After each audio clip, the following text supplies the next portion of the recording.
அனைவருக்கும் வணக்கம். நான் இப்போ ரொம்ப அற்புதமான ஒரு காய்கறி குருமா தயார் பண்ணி சாப்பிட்டு உட்காந்துட்ருக்கேன். இந்த காய்கறி குருமா எப்படி தயார் பண்ணால், நம்ம எலுப்புச்சட்டில் பட்டை, கிராம்பு, ஏலக்காய் இந்த மாதிரி தாளிப்புலாம் போடுவோம் இல்லைங்களா? அது மாதிரி தாளிப்புலாம் நம்ம நிறைய போட்டு, அது கூட வெங்காயம், தக்காளி, இஞ்சி பூண்டு பேஸ்ட்டு, அப்புறம் நமக்கு தேவையான காய்கறிகள், புதினா, கொத்தமல்லி எல்லாத்தையுமே நம்ம அதில் போட்டுட்டு அதை கொஞ்சம் நல்லா வேக விட்டுறணும். ஒரு அரை மணி நேரம் கூட ஆகும். சிம்மில் வச்சு கூட நம்ம வேக விட்டுடலாம்.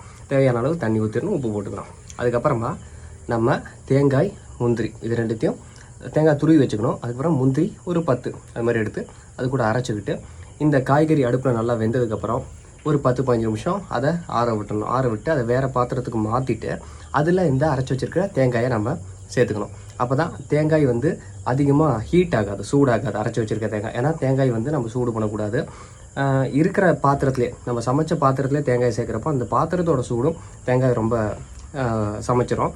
அதனால் தனியான ஒரு பாத்திரத்தில் கலக்கிக்கலாம். இல்லைனா காய்கறி அதில் ஆறுனதுக்கப்புறமா நம்ம இந்த அரைச்சி வச்சுருக்கிற தேங்காயும் அது கூட நம்ம சேர்த்துக்கலாம். சேர்த்து நல்லா சாப்பிட்டு பாருங்கள். ஃபஸ்ட் கிளாஸ் அந்த மாதிரி ஒரு சுவையான நமக்கு காய்கறி குருமா தயாராகிடும். ஆரோக்கியமான ஒரு முறையில் நம்ம சாப்பிடலாம். நல்ல திருப்தியாக இருக்கும். முடிஞ்சவங்க இதை முயற்சி பண்ணி பாருங்கள்.